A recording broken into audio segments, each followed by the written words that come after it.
Bonsoir à toutes et à tous. Lundi prochain, les élèves des dernières années de primaire et de secondaire pourront retourner en classe pour un maximum 2 jours par semaine. Une semaine plus tard, d'autres années pourraient suivre le pas. Nos écoles seront-elles prêtes à les accueillir, à faire respecter par exemple la distanciation sociale? Mais au-delà des questions sanitaires, cette reprise partielle des cours est-elle nécessaire? A-t-elle du sens pour nos enfants? On en parle avec nos invités.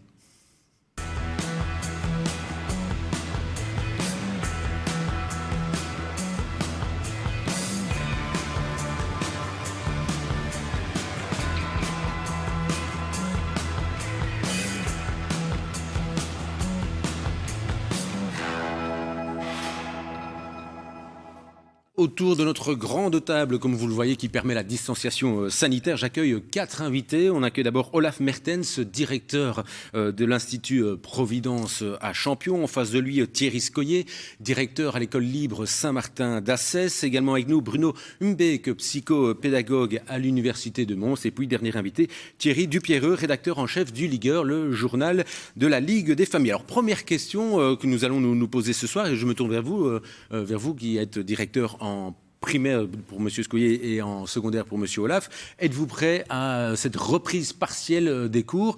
Je commence par M. Mertens. Voilà. À faire respecter par exemple la distanciation sociale, est-ce que ce sera possible? Tout est toujours possible. Le principe, c'est de se demander exactement comment l'organiser, de voir en fonction des bâtiments. On a des bâtiments qui sont assez imposants, mais où les couloirs sont assez petits. Donc on a une structure qui est possible pour pouvoir accueillir on va dire au maximum 270 personnes sur les 1200 possibles. Donc rappelez que c'est, dans un premier temps, ce sont les sixièmes secondaires qui vont prendre le chemin des écoles. Du côté de petite école de village, 315, je pense, dans le fondamental de votre école, M. Scoyer, à Assès. Voilà, ce sera possible de faire respecter les mesures, cette fameuse mesure de distanciation sociale. On se doute bien, c'est plus facile de faire respecter les distances avec un adolescent qu'avec des petits qui ont, par exemple, 6-7 ans.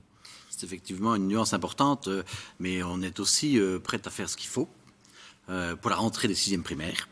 Et nous mettons tout en œuvre pour que la distanciation soit le plus respectée possible. Mais les parents savent bien aujourd'hui qu'empêcher un enfant de 11 ans d'avoir un geste spontané, c'est parfois un peu difficile, mais nous tentons d'organiser pour que ça marche. Et franchement, je suis confiant. Voilà, peut-être spécifier, donc le 18, ce sera donc la reprise pour les 6e primaires à raison de 2 jours maximum semaine. Et puis, dans un deuxième temps, le 25 mai, la circulaire d'un ministre le dit bien, si c'est possible, vous pourrez accueillir les 1res et 2e primaires. Mais là, 1 jour semaine. Il faut bien nuancer les choses. C'est vraiment 2 choses totalement différentes à mes yeux. Les 6e primaires d'une part et effectivement, d'ici une quinzaine de jours, les 1res, 2e. On devra travailler autrement, il n'y a rien à faire. Donc ça, on abordera aussi la question du sens. Bruno Humbeek, un aspect dont il faut tenir compte lors de cette rentrée partielle, le 18 mai, c'est l'aspect psychologique. On vit dans un contexte très angoissant et les enfants n'y échappent pas. Alors, il faut bien se dire que ce n'est pas la rentrée des classes auxquelles on va assister et ce n'est même pas la rentrée à l'école. C'est la rentrée de l'école dans le paysage des familles. Il faut vraiment le prendre de cette manière-là. On l'entend d'ailleurs, la bonne volonté des écoles qui ne veulent pas prendre tout le paysage et qui ne veulent pas agresser non plus. Le but, c'est de remettre l'école là où elle doit être, quelque part dans le paysage des familles, parce que pour les enfants ont besoin de réentendre parler d'école, de réentendre qu'elle existe, notamment ceux pour lesquels le décrochage a été important. Et c'est cet aspect psychologique qui est, à mon avis, essentiel et qui va donner du sens à cette rentrée de l'école de nouveau et pas cette rentrée à l'école.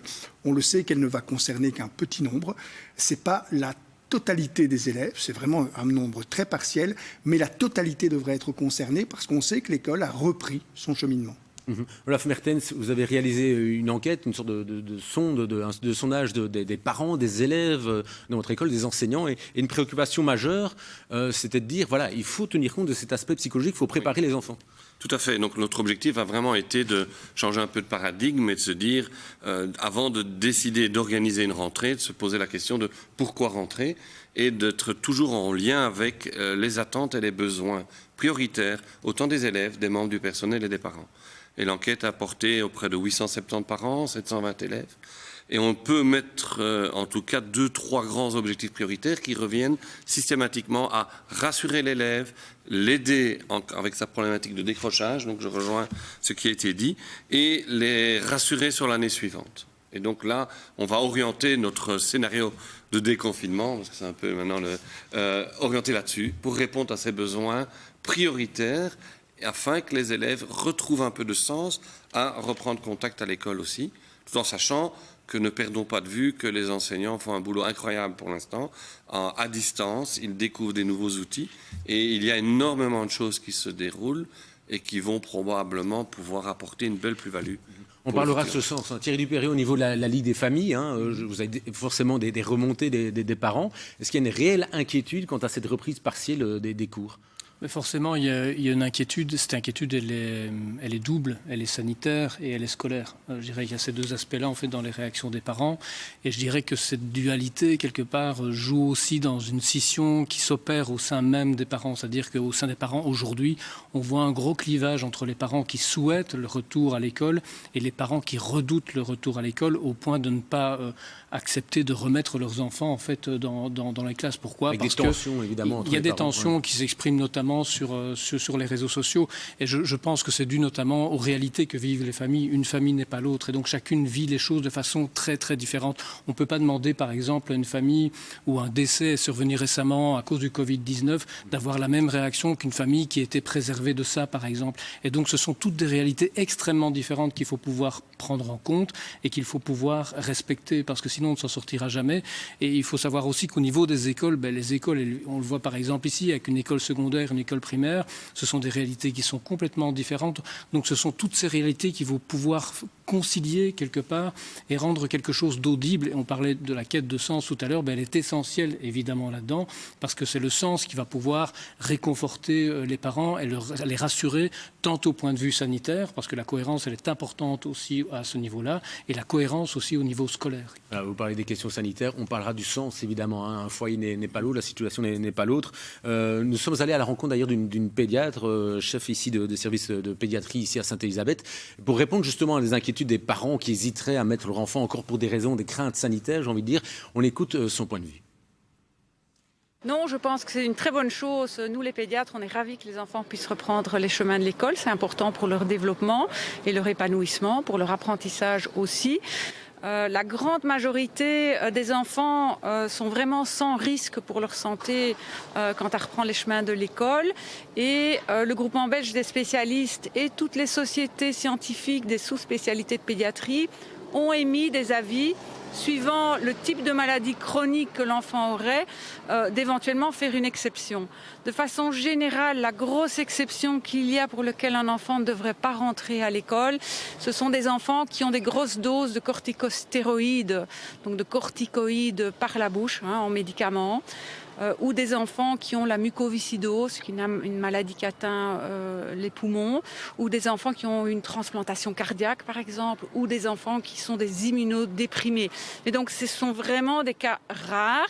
Et ces enfants qui sont suivis régulièrement pour leur maladie chronique, les parents peuvent sans souci joindre leur médecin traitant ou leur pédiatre spécialisé pour en discuter avec eux. Voilà, c'est un message, un point de vue médical parmi d'autres, évidemment, concernant les craintes de parents par rapport au fait de mettre leur enfant, et les craintes par rapport à leur santé, même si forcément la crainte des parents, c'est de dire si on met notre enfant, l'enfant va être vecteur et va revenir dans notre foyer et risque de nous contaminer. Oui, Bruno, vous voulez réagir ? D'autant plus, c'est pour ça que je rejoins vraiment ce qui vient d'être dit sur le fait que chaque parcours est individuel par rapport à cela. Je veux bien entendre le discours très rassurant d'une pédiatre en termes de danger pour l'enfant. Le problème, et ce qui va être très dur à gérer, c'est si on voit un rebond, on parle beaucoup de rebond actuellement, et que les enfants se sentent d'une manière ou d'une autre responsables de ce rebond parce qu'on leur a donné, on leur a mis dans la tête qu'ils étaient les vecteurs de transmission possibles. Donc la partie à laquelle cette pédiatre répond, c'est une partie des inquiétudes des familles, comme ça a été dit, elles sont multiples, elles prennent des formes très variées, et je pense que sur ce plan-là, le message de la Fédération Wallonie-Bruxelles a été très clair. Beaucoup de liberté, à la fois pour un enseignant qui serait aussi angoissé à l'idée de revenir, parce qu'il se dit, mais moi je dois être prudent avec moi-même, mais aussi avec les enfants qu'on me confie, et je n'arrive pas à faire respecter les règles qu'on nous promet. Cet enseignant-là doit pouvoir le dire. et l'exprimer. Même chose. Ou des écoles tout simplement qui ont dit en primaire, déjà par exemple Saint-Louis à Namur, ils ont dit nous on ne va pas assumer en primaire. Et parce un parent peut pas respecter. angoissé ne doit pas être tenu de mettre son enfant à l'école. L'enfant sinon va se retrouver à devoir, on va peut-être le rassurer comme on peut à l'école, ça fait beaucoup de travail pour l'école, que ce soit pour des adolescents ou des jeunes enfants, pour les rassurer, et puis il va retourner chez lui dans une espèce de système d'angoisse dans lequel de toute façon il va faire l'éponge par rapport à cette angoisse-là. Donc je crois qu'il faut vraiment être attentif aux décisions de chacun et respecter ces décisions, qu'ils soient enseignants ou qu'ils soient parents. Alors justement, comment les parents vont faire le choix? C'est là qu'on va parler de Socrate avec vous. Expliquez-nous. Alors, Socrate nous aide quand même beaucoup à penser, notamment par un système qu'on appelle le système des 3 tamis. C'est-à-dire que dès que vous avez quelque chose de significatif, une décision significative à prendre, il faut d'abord vous poser une première question. Est-ce que ce sur quoi je vais me baser pour prendre cette décision, est-ce que c'est juste ou est-ce que c'est vrai ? D'une certaine manière, on vient d'entendre un élément qui est une partie de la vérité. Si je prends mon journal dans 5 minutes, je vais avoir d'autres points de vue. Et il faut bien le dire, dans cette pandémie, eh bien, les avis de chacun sont nécessairement flottants parce qu'on pense au moment où la pandémie se développe. Et donc, forcément, chacun est amené à se faire son opinion. Ce qui est vraiment important dans ce premier tamis, qui est celui de la vérité, c'est de ne pas imposer son opinion aux autres et de s'autoriser à en avoir une. Si votre opinion vous dit « Ok, il n'y a pas trop de danger, je peux mettre mon enfant à l'école », vous aurez un deuxième tamis. Est-ce que c'est bon pour lui ? Et là, il y a une question toute simple qu'on peut se poser, qu'on doit poser à l'enfant. Est-ce que tu as envie de revenir pour, par exemple, des contacts sociaux ? Parce qu'on sait que la souffrance de l'enfant, elle est plus liée à l'absence de ses contacts scolaires qu'à l'absence de matière, effectivement. De contacts sociaux. Et ce qui a été souligné tout à l'heure, aussi au besoin de faire le point, par exemple. Si tu en as besoin, ok, on y va. Si tu en as envie pour soit faire le point sur tes connaissances, soit parce que tu as besoin de contacts sociaux, ok, le deuxième tamis fonctionne. Il faudra alors fonctionner avec le troisième.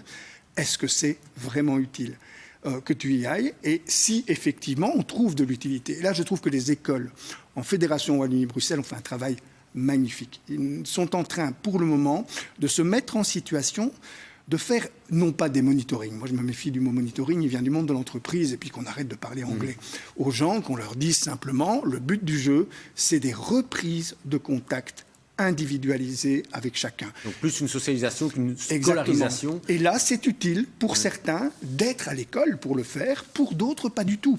Notamment ceux qui ont un accès numérique qui est tout à fait garanti, qui n'ont pas du tout l'impression que l'école a disparu de leur paysage.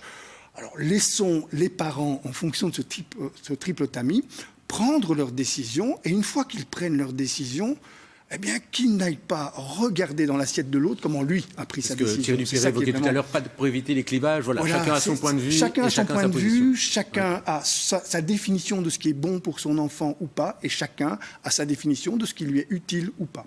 Thierry Dupéret. Évidemment, là-dedans, il y a une revendication, par exemple, qui vient de la Ligue des familles par rapport à ça. Il y a besoin de clarté pour les parents et aussi de moyens mis à disposition des parents.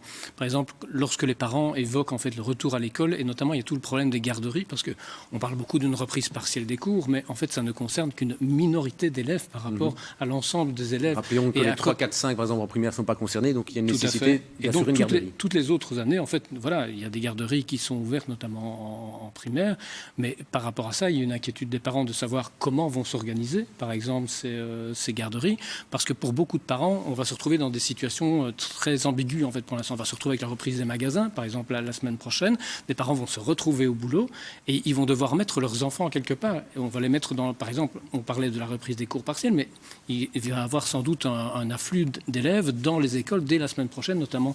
Et c'est là que je me tourne peut-être vers les directeurs. Comment vous allez gérer, justement, on évoquait, il y a les classes, mais à côté, il y a les garderies. Ça doit être un véritable casse-tête. Est-ce que vous attendez à une explosion ou est-ce que vous avez beaucoup de parents qui disent moi je ne vais pas mettre mon enfant à l'école, encore moins en garderie, enfin voilà. Pour le moment au niveau parce qu'il y a le niveau maternel aussi, pas que le niveau primaire, l'explosion n'est pas encore franchement une inquiétude. En tout cas à partir du 18, juste avec la gestion des 6e primaires, il y a bien 1 ou 2 frères et sœurs qui accompagneront leurs grands frères, comme ça les parents se permettent une journée de travail. Mais ce n'est pas aujourd'hui un afflux réel. Mais je tiens à dire que nous sommes dans un village. C'est encore différent que la réalité des villes. C'est une réalité beaucoup plus, je dirais, ouverte, spontanée. Les parents sont plus obéissants, entre guillemets, si on peut dire obéissants, mais enfin... Plus petite structure. Oui, plus petite structure. Et ils ont plus l'impression, aussi, je trouve, qu'on respecte spontanément leur choix, comme on disait. C'est important, cette tolérance. Il ne faut pas que leur enfant revienne parce qu'il pense qu'il ne doit pas revenir. Eh bien, il ne doit pas revenir. Il faut vraiment rester sur cette tolérance, c'est essentiel. C'est vraiment essentiel pour éviter encore plus une distinction entre élèves. Si on imagine qu'on dit tout le monde revient, tous les rétos, je fais l'horaire, j'organise, et que va-t-on faire en termes de message à celui qui ne désire pas, qui ne peut pas, ou qui a peur pour de bonnes raisons ou moins bonnes raisons, et on va arriver alors avec une difficulté d'évaluation en fin d'année, fin juin, en train de se dire, celui-là n'est pas venu, il a eu la mauvaise volonté, donc on va l'évaluer différemment. Ça ne va pas du tout. Donc c'est comme ça que nous avons pris la décision de travailler que sur base volontaire, avec un sens bien précis, et on va prioriser sur l'aide aux élèves en difficulté. C'est le message aussi de la ministre qui ne dit pas, au fait, vous devez venir à l'école, vous n'aurez pas de problème si les élèves ne viennent pas. Il faut absolument que l'aide en difficulté puisse être faite autant à distance pour ceux qui en ont les possibilités et qui le désirent, et autant en présentiel pour ceux qui ressentent le besoin du présentiel, avec alors la nécessité d'être le plus clair possible en termes de sécurité. J'ai pu voir dans les craintes qui ont été exprimées dans l'enquête que la grande crainte, à la limite, les adolescents, parce qu'on parle d'école secondaire, c'est eux qui sont les plus lucides sur la grosse difficulté du respect de la distanciation physique. Ils connaissent les lieux, ils rigolent en disant que ça ne va pas aller, c'est pas possible. Et donc il va falloir vraiment, pour créer le sens, pour pouvoir venir, permettre aussi aux élèves de prendre conscience que l'environnement sera sécurisé pour eux. Et moi, j'ai tendance à avoir une grande pensée pour les élèves de 6e primaire. Et vraiment, un message à donner, c'est qu'il faut vraiment savoir que les écoles secondaires, et je crois vraiment, on va adapter nos programmes et on fera en sorte que les élèves seront accueillis au mieux et on va s'adapter en fonction de ce qui a été fait. Et c'est un message que je trouve personnellement qui devrait donner des écoles supérieures. De la même manière pour les élèves de rhétorique, je l'ai déjà répété précédemment, les élèves sont tout à fait capables maintenant de se débrouiller, qu'on enlève la crainte et le stress inutile. Thierry Scoyer, on parlait du sens. Voilà, il y a des parents qui disent mais à quoi ça sert d'aller reprendre des cours pour une poignée, peut-être 12 maximum, vous avez fait le calcul. Vous, votre point de vue, c'est de dire quand même il y a du sens, par exemple, pour les 6e primaires. Oui, mais c'est très intéressant ce que monsieur vient de dire, parce que je rebondis dessus aussi. Je pense qu'il y a du sens au 6e primaire, il y a quand même 12 jours de compétences de base, si effectivement les élèves sont tous là. S'ils ne sont pas tous là, il y aura de nouveau des différences. Maintenant, si monsieur dit, et je suis entièrement soulagé, je n'ai pas de secondaire chez moi, tous mes élèves quittent le village. Ils vont en ville dans différentes écoles. Si on peut me dire que les enseignants de première secondaire seront attentifs, peut-être vont dialoguer avec ces écoles de village, voir où est-ce qu'on en est, qu'est-ce qu'on a fait, qu'est-ce qu'on peut faire. À ce moment-là, les parents chez nous vont être, je pense, totalement aussi apaisés, rassurés. Et c'est ça, cet inconnu-là, il est là parce que je suis au village et je n'ai pas d'école secondaire. Et ça, pour les 6e, c'est pour ça que je pensais que ça avait du sens de revenir, pour les préparer vers ce... Je suis plus dansé pour les premières, 2e, mais peut-être bien qu'on en parlera tantôt. Je pense que la Fédération Wallonie-Bruxelles a réagi de manière exemplaire. C'est unique en Europe ce qui s'est passé là et c'est beaucoup mieux pensé qu'ailleurs. C'est-à-dire qu'on n'est pas dans un discours militaire de l'école reste droit quoi qu'il arrive. Ça, c'est un peu le modèle français. On n'est pas non plus dans l'école est une entreprise qui doit continuer à réaliser les mêmes mécanismes de performance. On est dans l'idée d'une école qui va se remettre en mouvement lentement, comme un bateau qui avance lentement, pour les élèves qui vont rester dans le même bateau. Et c'est ce qui est dit quand on entend un enseignant, un directeur d'une école fondamentale et d'une école secondaire. Quand vous restez dans le même bateau, c'est pas un problème. Les enseignants de monsieur vont se coordonner les uns avec les autres pour que le bateau se remette en mouvement lentement. C'est plus problématique si vous devez quitter un bateau pour aller dans un autre. C'est le cas, par exemple, de Saint-Martin. Voilà. Et là, c'est pour ça que les fins de cycle ont été privilégiées et que sur ces fins de cycle, évidemment, qu'il y a un travail là, je vais dire, de remise à niveau des compétences, mais toujours sans souci de performance. Il y a un truc qu'il faudra absolument mettre au frigo et si possible au congélateur, c'est le PISA. Ce PISA qui sert essentiellement à montrer le prestige des nations et qui essaye de montrer que l'école doit absolument être performante dans les résultats qu'elle obtient. Pour le moment, il n'est pas question de ça.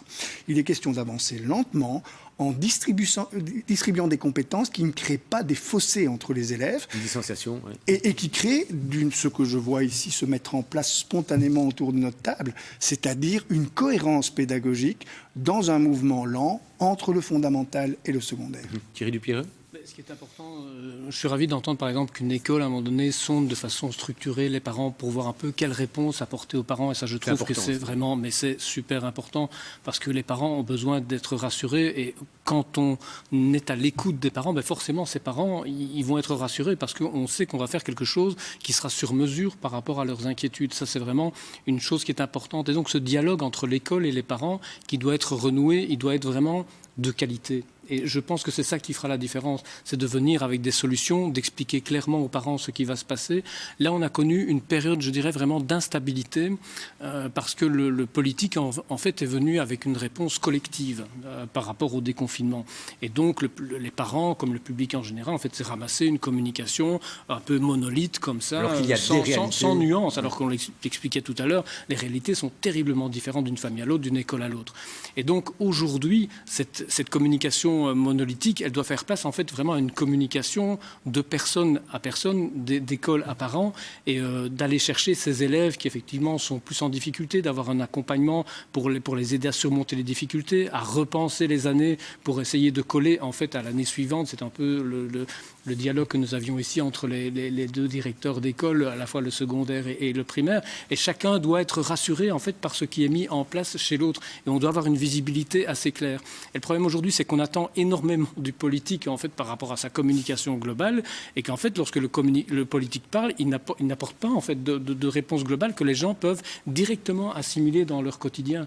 Et donc lorsque des parents viennent par rapport avec des questions qui sont beaucoup plus précises, on les renvoie vers les écoles, dire écoutez, le premier dialogue à instaurer, c'est avec les écoles, c'est là que ça se passe, c'est là que vous allez avoir vos assurances. Jusqu'ici, on a pu se baser sur des circulaires, sur des arguments généraux. Là maintenant, on va être dans le détail et l'accompagnement des enfants. Acteurs du terrain. Juste, on parlait du sens, donc vous êtes d'accord pour dire, voilà, forcément dans les dernières années de cycle, j'ai envie de dire, 6e primaire, 6e secondaire, c'est important. Par contre, on n'a pas encore parlé des primaires, des premières et deuxièmes primaires, qui, je rappelle, c'est pas encore assuré. On lit la circulaire, ce sera analysé lors de la semaine du 18. Voilà. Est-ce que ça a du sens pour des enfants qui ont 6-7 ans, en première et deuxième primaire, de revenir, là c'est un jour maximum semaine à l'école? J'ai entendu monsieur en face qui va écouter, entendre, observer les enfants. C'est son métier. C'est magnifique. Eh bien, je pense que la titulaire de 3e année, quand elle recevra ceux qui sont en 2e aujourd'hui, qui n'auront pas eu ces 12-13 semaines de cours, elle va faire la même chose. C'est plus facile à l'intérieur. Donc le sens est moins, je trouve, moins visible à nos yeux, et c'est peut-être que pour 5 jours. C'est une chose. 2, je m'interpelle quand même parce que le milieu médical est quand même, il faut quand même un peu écouter les choses, et on a toujours dit qu'il faut 15 jours de délai parfois avant de prendre un nouveau changement.